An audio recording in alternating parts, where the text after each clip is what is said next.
সাফায়তের কান্ডারি মদিনাওয়ালা,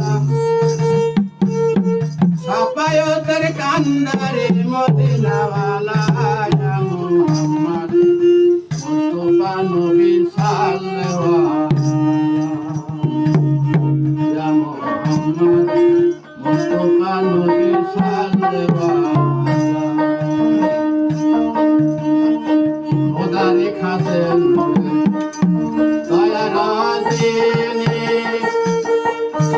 তায়েবের বাণী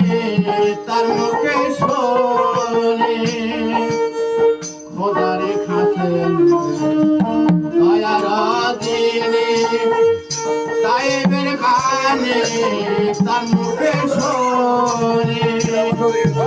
দোসরা কোনো মাবুদ নাই